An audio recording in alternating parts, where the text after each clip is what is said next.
ओम शांति, ओम शांति, ओम शांति। आज बाबा की 3-3-22 आज के माँ वाक्य है। मीठे बच्चे, बाबा आए हैं तुम्हें सच्चा सच्चा वैष्णव बनाने। क्या आए हैं? बाबा आए हैं तुम्हें सच्चा सच्चा वैष्णव बनाने। तुम अभी ट्रांसफर हो, काले से गोरे बन रहे हो। तुम ट्रांसफर हो, काले से गोरे बन रहे हो। आज का प्रश्न, सर्व की कामनाएं पूर्ण करने वाले आप बच्चों का टाइटल क्या है? सर्व की कामनाएं पूर्ण करने वाले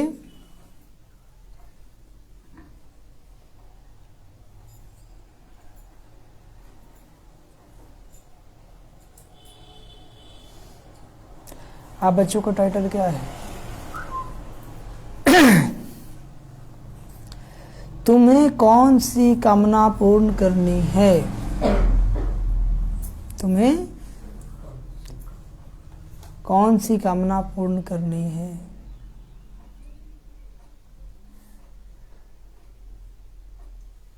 उत्तर, सर्व की कामनाएं पूर्ण करने वाले बच्चों का टाइटल क्या है? उत्तर, तुम सर्व की मनोकामनाएं पूर्ण करने वाले जगदम्बा के बच्चे कामधेनु हो। जगदम्बा के बच्चे कामधेनु हो। सभी की कामना है हमें मुक्ति, जीवन मुक्ति मिले। सभी की कामना है हमें मुक्ति, जीवन मुक्ति मिले।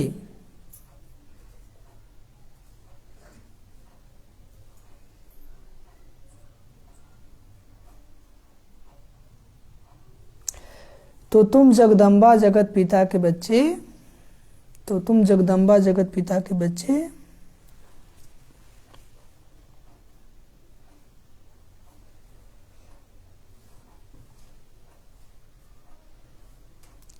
सबको मुक्ति, जीवन मुक्ति का रास्ता बताते रहो। सबको मुक्ति, जीवन मुक्ति का रास्ता बताते रहो। यही तुम्हारा धंधा है, यही तुम्हारा गीत बजाए अम्बे तू है जगदम्बे काली, जय दुर्गे खपर वाली।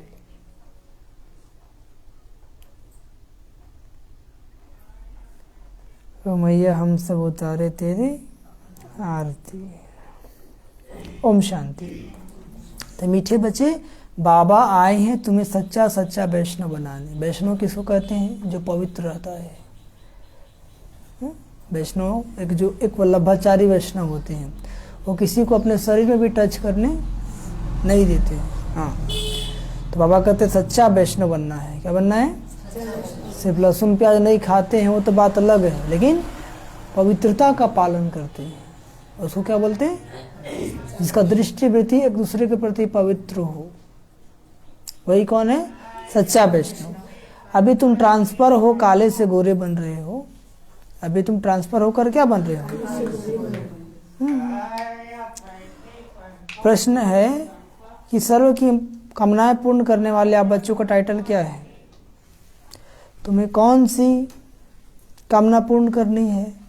तो बाबा उत्तर बताते हैं, तुम सर्व की मनोकामनाएं पूर्ण करने वाले जगदम्बा के बच्चे कामधेनु हो।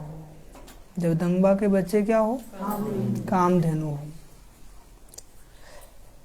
सभी की कामना हमें मुक्ति, जीवन मुक्ति मिले। तो क्या करना है? सबकी कामना को पूरा करना है कि नहीं करना है?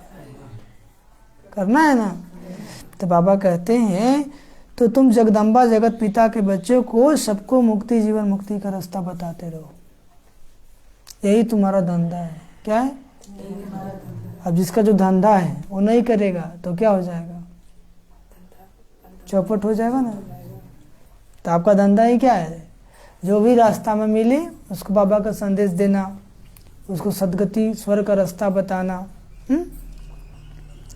और गीत बचा है अम्बे तू है जगदम्बे काली जय दुर्गे खप्पर वाले हैं। मम्मा की महिमा है ना। जितने भी देवी को दिखाया गया है सबके हाथ में क्या दिखाया गया है? शस्त्र। क्या दिखाया है? शस्त्र। आंखों में प्यार है, आंखों में, और हाथों में तलवार है। ठीक है, तो प्यार सिर्फ आंख ही तक वो सिखाया है ना।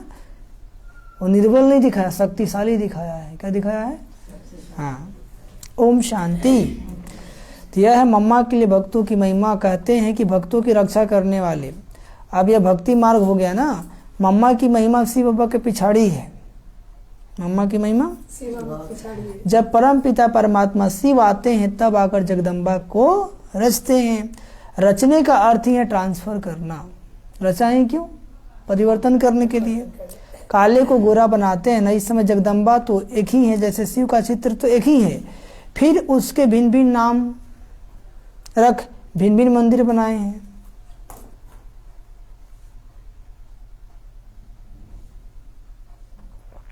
अनेक प्रकार से महिमा भी करते हैं। परम पिता परमात्मा एक ही है, वैसे जगदम्बा भी एक ही है।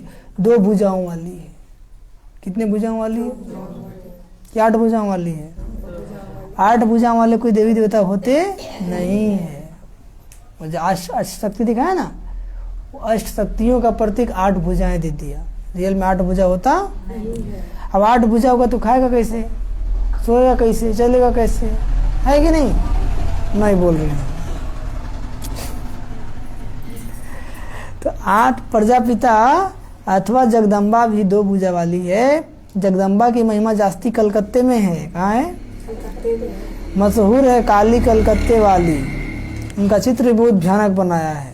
खप्पर की माला भी पहनती है। अभी हम कोलकाता गए थे ना तो देखे थे, बहुत भीड़ लगता है। और चित्र तो बहुत अच्छा ही लगा था। तो यह सब है भक्ति मार्ग। यह सब क्या है? भक्ति मार्ग। जगदम्बा तो बलि ले नहीं सकती, लेगी? नहीं।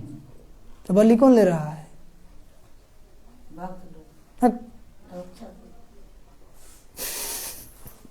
खाने के लिए लेता है।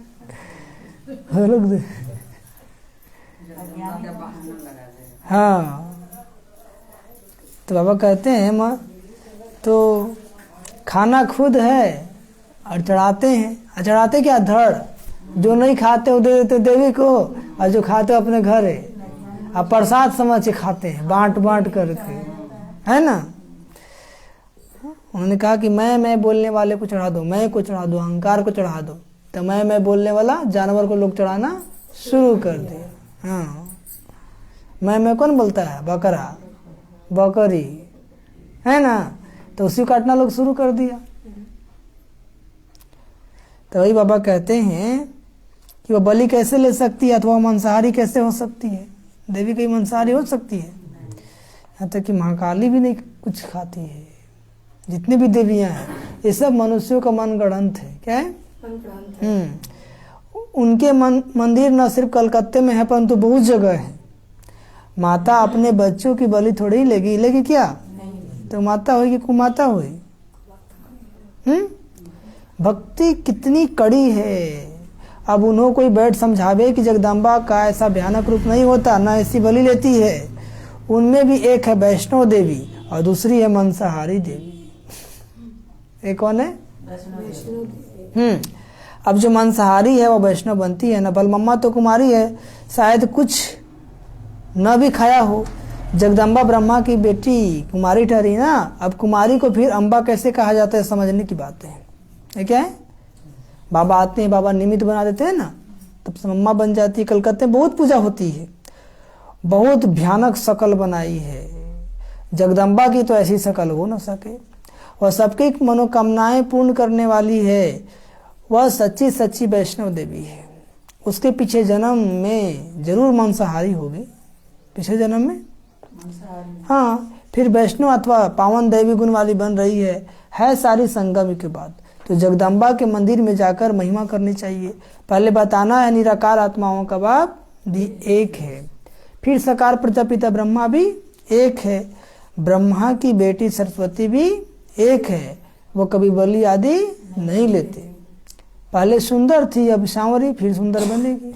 सत्युग त्रेता में सुंदर, द्वापर से सांवरी बन गए, विकार में गए तो क्या हो गए? सांवरी।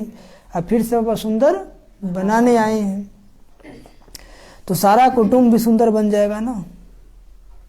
जब जगदम्बा ही सुंदर तो उनका सारा परिवार ही क्या बन जाएगा? बहुत जगह जगदम्बा को भी 2 भुजा वाली ही दिखाते हैं। समझाने से कोई तो समझ भी जाएंगे, कोई तो झगड़ा भी करेंगे कि तो वैसे काहे बोल रहे हो मेरी माता जी के प्रति। हाँ, हंगामा करने में देरी नहीं करते हैं, तो समझाने में होशियार चाहिए। ये समझाना नहीं आएगा तो थप्पड़ लगा देगा आपको। समझ में आ गया? इसलिए सोच समझ कर ही ज्ञान सुनाना है कि आप उसको संतुष्ट कर सके। समझ में आ रहा है? नहीं आ रहा है? नहीं आ रहा है? तुम बच्चे हो कल्याणकारी। मामा भल पहले कलकत्ते में गई थी, परंतु ऐसी मुरली नहीं चली थी। जगदम्बा है एक, जगदम्बा है एक। तुम अनेकानेक बच्चियां हो, नाम तो एक का होगा ना। एक के ही अनेक मंदिर बनाए हैं ना, एक के ही अनेक मंदिर है। अब कलकत्ते में भक्तों को इस पूजा से कैसे छुड़ाए? कैसे छुड़ाए? उन्हों को भी पूज्य तो बनाना है ना, तो मेहनत करना पड़े ना। मेहनत करना पड़े कि नहीं पड़े? तो वहां जाकर कोई समझावे। इस समय वह जगदम्बा सबकी मनोकामनाएं पूर्ण करने वाली बैठी वह है कामधेनु। किस रीति वह कामनाएं पूरी करती है या कोई नहीं जानती। तुम हो कामधेनु जगदम्बा की बच्चियां। सिर्फ गौ माता नहीं, पुरुष भी है, वही बहुतों की मनोकामनाएं पूर्ण करते हैं ना। ऐसा नहीं कि माताएं बहन नहीं पूरा करते हैं, जो पुरुष है वो भी सबकी मनोकामनाएं पूर्ण करते हैं। तुम्हारा धंधा ही है सबकी मनोकामनाएं पूर्ण करना। तुम्हारा धंधा ही क्या है? कहाँ भाई भी सेंटर चलाते हैं, तो भी तो मनोकामना पूर्ण करेंगे ना, खाली बने करेंगे। तो कहाँ भाई भी सेंटर चलाते हैं, उन्हों के बुद्धि में आता है कि हम भी सभी की मनोकामनाएं पूर्ण करें, अर्थात मुक्ति जीवन मुक्ति का रास्ता बतावे, स्वर्ग का वर्षा दे। जिन्होंने कल पहले लिया है, जिन्होंने कल पहले लिया है वही लेंगी। हाँ, वहां सब प्रकार के सुख मिलते हैं। कहाँ? आप लोग को संगम युग में। भूख लगा है तो क्या नहीं बोलते हैं? भूख खिलाएंगे ना, क्या गौतम भाई? जो नहीं बोलेगा सो नहीं खिलाएंगे। वहाँ सब प्रकार के सुख मिलते हैं। कहाँ? सतयुग में। जगत पिता जगदम्बा इन दोनों का रचयिता है शिव बाबा। इन द्वारा कितनी मनोकामनाएं पूर्ण होती है। कलकत्ते बहुत पूजा होती है, कोई किसको मानने वाला होगा। कोई वैष्णव देवी,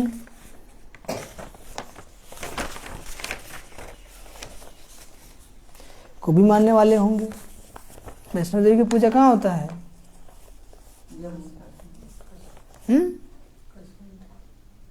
जम्मू कश्मीर में। वह तुम्हारी बातों से झट राजी हो जाएंगे। बोलो, तुमको राजभाग मिला हुआ था इस जगदम्बा से। जगदम्बा को फिर कहाँ से मिला? जगत पिता से। कहाँ से मिला? अच्छा, उन्हों को कहाँ से मिला? शिव बाबा से। जगत पिता कौन? ब्रह्मा बाबा। जगत माता कौन? जगदम्बा, जो सारी सृष्टि का रचयिता है। तुम अच्छी रीति समझा सकते हो। जगदम्बा को सब मानते हैं, जरूर जगदम्बा और जगत पिता को भी वर्षा शिव बाबा से मिलता है, फिर उनके द्वारा बच्चों को मिलती है। जगदम्बा एक है, 2 भुजाओं वाली है, बहुत भुजाएं नहीं है। बहुत भुजाएं नहीं है। ब्रह्मा बाबा का सरस्वती ब्रह्मा की बेटी है ज्ञान गणेश्वरी, परंतु उनका रूप भी भयानक दिखा दिया है ना, तो उस पर समझाना पड़ता है कि जगदम्बा का ऐसा भयानक रूप नहीं है। सतो प्रधान मनुष्य फिर तमो प्रधान बनते हैं, तमो प्रधान मनुष्य फिर सतो प्रधान मनुष्य की पूजते हैं। जगदम्बा मनुष्य ठहरी, क्योंकि जगत तो यहाँ है ना। मूल वतन सूक्ष्म वतन को जगत नहीं कहेंगे, स्थूल वतन को जगत कहते हैं। मूल वतन परम धाम, सूक्ष्म वतन सूक्ष्म लोक, उसको जगत नहीं कहेंगे। जगत किसको कहेंगे? इस स्थूल वतन को, साकार वतन को। बाबा कहते हैं सूक्ष्म वतन में देवताएं, मूल वतन में आत्माएं रहती है। तो यह सब बातें समझाने की है। बाकी बाप और वर्षे को याद करना है। क्या करना है? हाँ, 84 जन्मों की कहानी भारतवासियों को सुनानी पड़े। जो देवता थे वो अब नहीं है, जो देवता थे वो, जो देवी देवताओं के पुजारी होंगे वही इन सब बातों को समझेंगे। वह फिर उच्च पद प्राप्त करने के लिए मेहनत भी करेंगे। कई बच्चे समझते हैं हम तो बाबा के बच्चे बन गए, जरूर उच्च पद पाएंगे, परंतु विचार करो कि पहले तो जरूर अच्छा पढ़ेंगे तब तो अच्छा पद पाएंगे ना। कि बाबा का बच्चा बन गए तो उच्च पद मिलेगा? बच्चा बनने से क्या होगा? यदि आप मुरली ढंग से नहीं सुनेंगे, पढ़ाई नहीं करेंगे, अमृत बेला नहीं उठेंगे तो क्या होगा? कुछ नहीं होने वाला है। कितने बच्चे लोग इसी घमंड में रहते हैं। किस घमंड में? बाबा के बच्चे बन गए। हाँ, बाबा के बच्चे बन गए, अब हमको क्या चाहिए?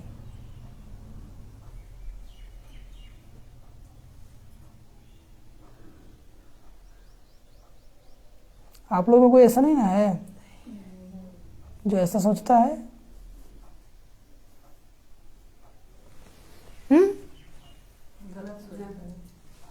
नहीं ना, पढ़ेंगे नहीं और ये भी कर्म करते रहेंगे तो एक तो सजा खानी पड़ेगी, दूसरा फिर जाकर नौकर चाकर दास दासियां बनेंगी, क्योंकि विकर्मों का बोझा बहुत है। समझ में आ गया? पढ़ेंगे नहीं तो विक्रम पे विक्रम करेंगे। आपने कहा ना कि जो मुरली नहीं सुनता है, जो मुरली नहीं सुनता, उसका क्या होगा? कर्मों का बोझा और चढ़ेगा। उसको माया कच्चे चबा चबा के खा जाएगी। कैसे खा जाएगी सपना भाई?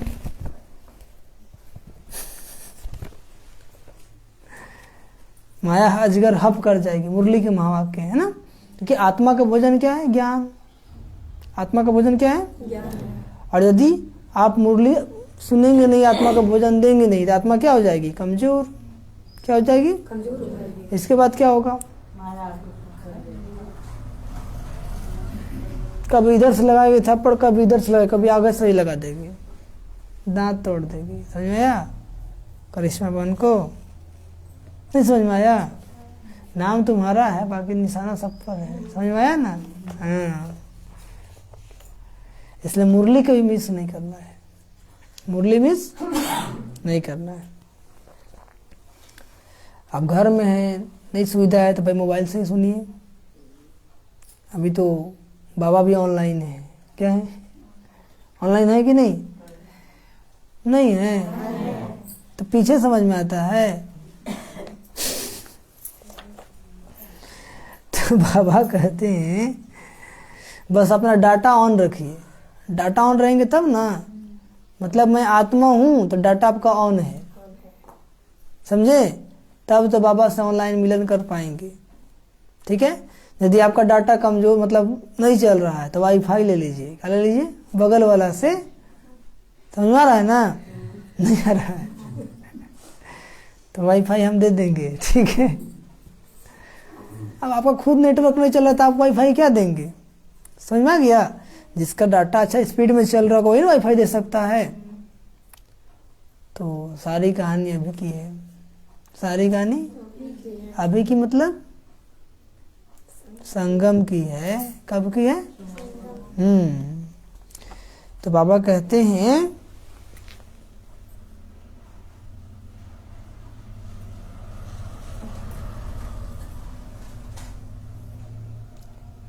कहाँ चला गया?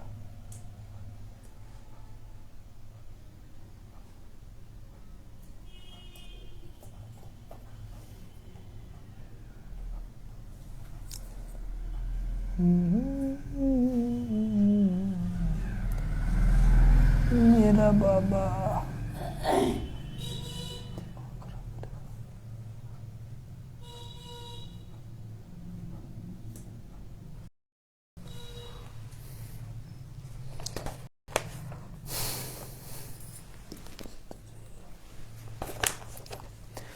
तो क्या बोले बाबा?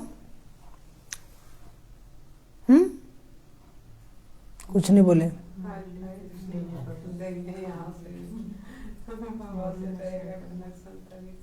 हाँ जी, मुरली की बात वाले पढ़ेंगे नहीं तो और भी कर्म करेंगे ना। यदि मन में बाबा का बातें नहीं चलेगा तो फालतू बातें चलेगा, तभी कर्म बढ़ेगा कि घटेगा? बढ़ेगा। तब लोग बढ़ रहा है कि घट रहा है? कुछ लोग तो और भी कर्म कर ले रहे हैं। समझ में आया? नहीं समझ में आया? आया समझ। आपको नहीं समझ में आया? आपको भी आ गया? और आपको? सबको? सबको एक और बोलना चाहिए ना। बाबा कहते जन्म जन्मांतर दासी बनना पड़ेगा। क्या बनना पड़ेगा? पिछाड़ी में पद पाया तो क्या हुआ? इससे तो प्रजा को बहुत धन मिलता है। वह किसके दास दासियां नहीं बनते। प्रजा जो होगा ना, वो कम से कम किसी का झूठा तो नहीं धोएगा ना, झूठा तो नहीं खाएगा ना। तो दासी बनेगा, वो क्या करेगा? कितना अच्छा लगेगा? नहीं लगेगा? यह सब समझने की बात है। बाकी मूल बात बाप समझा रहे थे। तो वैष्णव देवी ही लक्ष्मी बनती है। सुने, वैष्णव देवी क्या बनती है? लक्ष्मी का मंदिर बड़ा या वैष्णव देवी का मंदिर बड़ा? महिमा किसकी बड़ी है? वह है ज्ञान ज्ञानेश्वरी। लक्ष्मी को ज्ञान ज्ञानेश्वरी नहीं कहेंगे, इसलिए महिमा जगदम्बा की है। बड़ा मेला भी उनका लगता है। लक्ष्मी को दीपमाला पर बुलाते हैं, आत्माओं का परमात्मा के साथ मेला। इन बातों को कोई मनुष्य नहीं समझते। समझाने वाला बड़ा होशियार चाहिए, जो युक्ति से प्यार से काम चलावे। जो कोई भी समझ जाए तो बरोबर या ठीक समझाते हैं। श्री लक्ष्मी कितनी सुंदर थी, कितनी सुंदर थी। इतनी सुंदर थी कि जो एक बार देख ले उसके मन का मैल धुल जाए। समझ में आया? नहीं आया? लक्ष्मी नारायण की तो इतनी पूजा है, वो भी पक्के वैष्णव है। लक्ष्मी नारायण भी क्या है? जगदम्बा भी वैष्णव है। बाप ने उन्हें राजयोग सिखलाकर मनुष्य से देवता बनाया है। तुम्हारी पूजा भी नहीं हो सकती, क्योंकि शरीर तो पवित्र नहीं है ना। तुम संपूर्ण बन जाते हो तो तुम्हारा शरीर बदल जाता है, तब तुम पूजा लायक बनते। वास्तव में सन्यासियों को पूजना नहीं चाहिए। वास्तव में सन्यासियों को पूजना, क्योंकि शरीर तो पतित है ना। आजकल तो शिवोहम का बैठ पूजा कराते हैं। उन्होंने एक मठ है जो अपनी पूजा नहीं कराते। अब शिव तो है निराकार, वो अपनी पूजा कैसे करावे? देखो शिव बाबा इसमें आते हैं तो अपनी पूजा थोड़ी ही कराते हैं। किस में आते हैं? तो बाबा कहते हैं कि ब्रह्मों को अगरबत्ती दिखाओ। बाप तो आकर पुजारी से पूज्य बनाते हैं। पूजा करना कैसे सिखलाएंगे? शिव बाबा कुछ भी करने नहीं देते हैं। कहते हैं राम राम भी मुख से नहीं कहो, केवल बाप को याद करना। अपने को आत्मा समझना है, बुद्धि से बाबा को याद करना है। याद करना कोई जाप नहीं है, बाबा बाबा बाबा बाबा ऐसा नहीं करना है। अपने को आत्मा समझो और बाबा को याद करो। अब कोई बूढ़ा है, उसको ज्यादा दिमाग नहीं आता है, तो खाली मेरा बाबा कहना है। क्या कहना है रंजू माता? हाँ, अनहद नद चलता रहे। ये बूढ़े लोग के लिए कुछ बोल ही नहीं सकता था, कम से कम इतना तो बोले, उसमें भी कल्याण है। बच्चे बाप से वर्षा लेते हैं। बच्चा थोड़े ही बाप का जाप जपेगा। तुमको भी जाप नहीं जपना है। जाप और याद में रात दिन का फर्क है। पॉइंट्स तो ढेर है, नई नई मिलती रहती है समझाने के लिए। यह भी जरूरी बात है कि यह भी बाप है। इनसे मिलता है बेहद का वर्षा और लौकिक बाप से मिलता है हद का वर्षा। इस पारलौकिक बाप ने कल पहले भी वर्षा दिया था, फिर देने आए हैं। बुद्धि में सारा ज्ञान फिरना चाहिए, जिससे मनुष्य देवता बन जाए। देखो, ज्ञान मार्ग में समझाने की बड़ी मेहनत चाहिए। ज्ञान मार्ग में समझाने की मेहनत नहीं, बड़ी मेहनत चाहिए। मुश्किल समझते हैं ना आप लोग को भी कितना समझाते हैं? आप लोग कितना समझते हैं? है ना? रोज बाबा समझाते, लेकिन मुश्किल समझते हैं। जिससे मनुष्य का जीवन हीरे जैसे बन जाए। दुखी तो बहुत है, एक दूसरे में लड़ते रहते हैं। बाप आकर ईश्वरी संप्रदाय बनाकर फिर देवी संप्रदाय बनाते हैं। इस लड़ाई झगड़े की बात ही नहीं। ईश्वरीय दरबार में कोई असुरी रह न सके। मुत पलिती कपड़ों को यहाँ बैठने का हुक्म नहीं है, समझे? मुत पलिती मतलब जो अपवित्र आत्मा है, उसको यहाँ मतलब मधुबन यानी बाबा के दरबार में बैठने का हुक्म नहीं है। बाप समझाते रहते बच्चे कभी भी आपस में लड़ना झगड़ना नहीं। सतगुरु का निंदक ठौर न पाए। यदि बाबा के बच्चे बन के ही लड़ेंगे झगड़ेंगे तो बदनामी होगा ना, तो कभी उसको ऊंच पद मिलने वाला, यानी सत्युग में ऊंच पद नहीं पाए। सत्युग जो स्वर्ग का मालिक बनाते हैं, उनकी निंदा करे तो ऊंच पद पा न सके। यह सारी यहाँ की बात, परंतु वो अपने ऊपर ले गए हैं। मनुष्य को डराते रहते हैं। तो पूरा पवित्र बनना है। कहाँ? बाबा के घर में। हाँ, यहाँ तो पूरा पवित्र बनना है। वह गुरु कर लेते लेकिन पवित्र नहीं बनते हैं। गृहस्थी को गुरु बनाने से कोई फायदा नहीं है। कोई फायदा है? वो गृहस्थी, आप भी गृहस्थी, अंतर क्या हुआ? वो भी बाल बच्चे वाला, आप भी बाल बच्चे वाले हैं, अंतर क्या हुआ? फिर गुरु कैसे हो गया? वो पूजा पाठ करता, भी पूजा पाठ कीजिए। समझ आ गया? नहीं आया? गृहस्थी को गुरु बनाने से कोई फायदा नहीं। यह प्रजा का राज्य, फिर दैवी राज स्थापन, राज बनाने वाला समर्थ चाहिए। बाबा आया है आसुरी दुनिया को दैवी बनाने। दैवी धर्म की स्थापना हो जाएगी, बाकी सब धर्म वाले खत्म हो जाएंगे। कहते भगवान आकर फल देंगे। इससे सिद्ध होता है कि कोई भी निर्वाण धाम में जा नहीं सकती। बाप ही आकर राजयोग सिखलाते हैं। बाप कहते हैं मैं तुम्हारा परम पिता परमात्मा हूँ, मेरे में ही सारा ज्ञान है, मेरे को ही पतित पावन कहते हैं। मैं ही तुमको राजयोग सिखलाता हूँ, तुमको फिर औरों को सिखलाना है। बाबा हम बच्चों को सिखलाते हैं और हम बच्चों को क्या करना है? औरों को सिखलाना है।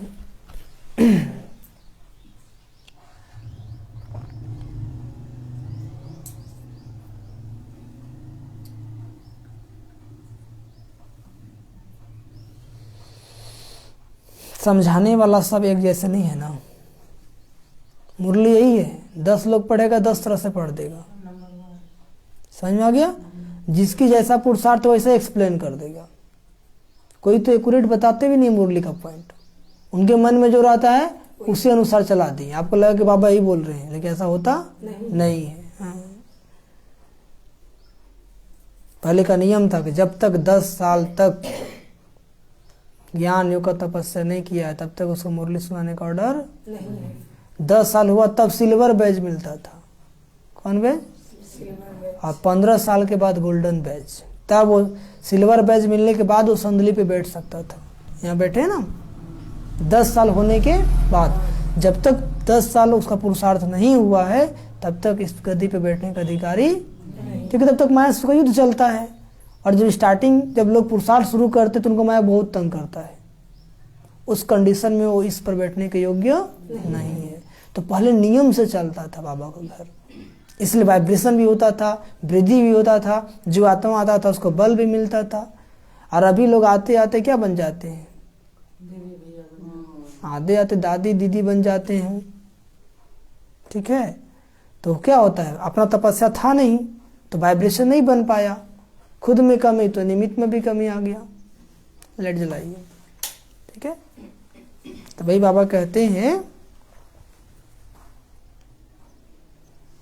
कि परंतु ऐसे भी नहीं नोट करके फिर छोड़ दें, पढ़े नहीं। धारणा तब होगी जब श्रीमत पर चलेंगे। सुबह अमृत वेले उठकर बाबा को जरूर याद करना है, फिर पॉइंट रिपीट करे, औरों को सुनावे तब उच्च पद पावे। राजा बनना कोई मौसी का घर नहीं है। समझा? नहीं समझा? मम्मी मारेगी मौसी घर चल जाएंगे, मौसी का घर। समझा? मेहनत करनी है। क्या करनी है? क्या मेहनत करनी है? कि मैं आत्मा हूँ, यही मेहनत है। चलते फिरते मैं कौन हूँ? आत्मा हूँ। वो मेरा बाबा है। दिन भर मुरली ही याद आया हमको, यही तो मेहनत करनी है। अब ये भी मेहनत नहीं करेंगे कुछ मिलने वाला है? कितने लोग ये मेहनत करते हैं? दिल से हाथ उठाइए। कितना करते हैं वो तो आप लोग खुद जानते हैं, बताने की दरकार नहीं है। हाँ, तो कहिए तो बता देते हैं। अच्छा, मीठे मीठे सीख लेते बच्चों प्रति माता पिता बाप दादा का याद प्यार और गुड मॉर्निंग। रूहानी बाप की रूहानी बच्चों को नमस्ते। हम रूहानी बच्चों की रूहानी माता पिता बाप दादा जी को याद प्यार गुड मॉर्निंग और नमस्ते नमस्ते नमस्ते। धरना के लिए मुझे सर पहली पॉइंट, पूज्य बनने का पूरा पुरुषार्थ करना है। पूज्य बनने का अपनी पूजा नहीं करानी है।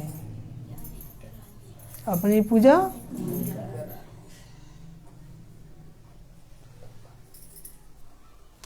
आत्मा और शरीर दोनों पवित्र होंगे तभी पूजनीय लायक बनेंगे। आत्मा और शरीर दोनों पवित्र होंगे तभी पूजनीय लायक बनेंगे। दूसरी पॉइंट, होशियारी से समझदार बन, कल्याण की भावना रख, सेवा करनी है। होशियारी से समझदार बन, कल्याण की भावना रख, सेवा करनी है। दैवी गुणों वाला सच्चा वैष्णव बनना है। दैवी गुणों वाला सच्चा वैष्णव बनना है।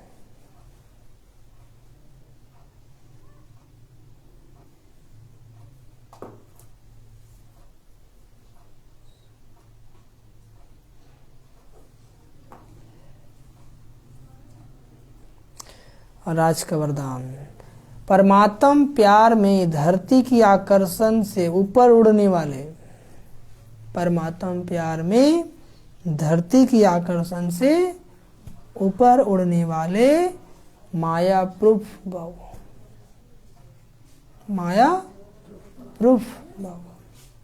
समझिए, परमात्म प्यार धरनी की आकर्षण से ऊपर उड़ने का साधन है। परमात्म प्यार क्या है? धरनी के आकर्षण से ऊपर उड़ने का साधन है। जो धरनी अर्थात देह अभिमान के आकर्षण से ऊपर रहते हैं, उन्हें माया अपनी ओर खींच नहीं सकती है। जिसको परमात्मा से प्यार है वो आत्मिक स्थिति में रहता है, उसको देह भान सताता नहीं। जो देह भान में रहेगा भगवान से कहाँ से प्यार करेगा? उसको इंसानी से प्यार हो जाएगा, वो देहधारी में ही फंसा रहेगा। बुद्धि इस 5 तत्वों में ही अटका रहेगा, बाहर निकल नहीं पाएगा। कितना भी कोई आकर्षित रूप हो, लेकिन माया के आकर्षण आपूर्ति कला वालों के पास पहुंच नहीं सकती, कितना भी हो। लेकिन माया के आकर्षित रूप आपूर्ति कला वालों के पास, उड़ती कला क्या है? मैं आत्मा हूं, नेचुरल स्थिति है ये उड़ती कला। आत्मा समझेंगे तो आप उड़ते रहेंगे, अधे समझेंगे तो गिरते रहेंगे। तो बाबा कहते हैं जैसे रॉकेट धरनी के आकर्षण से परे हो जाता है ना, ऐसे आप भी परे हो जाओ। इसकी विधि है न्यारा बनना और एक बाप के प्यार में समाये रहना। न्यारा मतलब मैं आत्मा, शरीर से न्यारा, मैं आत्मा, बाबा के प्यार में समाये रहना। इससे माया प्रूफ बन जाएंगे। क्या बन जाएंगे? और आज का स्लोगन, स्व स्थिति को ऐसा शक्तिशाली बनाओ, स्व स्थिति को ऐसा शक्तिशाली बनाओ जो परिस्थितियां उससे नीचे ऊपर ना कर सके। स्व स्थिति को क्या बनाओ? ऐसा शक्तिशाली बनाओ जो परिस्थितियां उससे नीचे ऊपर ना कर सके। स्व स्थिति, आत्मिक स्थिति को इतना पावरफुल बनाना है कि कोई भी परिस्थिति आ जाए हमारा शांति गुम, हमें घबराहट नहीं हो। जीवन में समस्या तो आएगी, परेशानी भी आएगा, लेकिन वो हमें हिला नहीं पाएगी। ऐसी स्थिति बनाना है। कल बताए थे ना,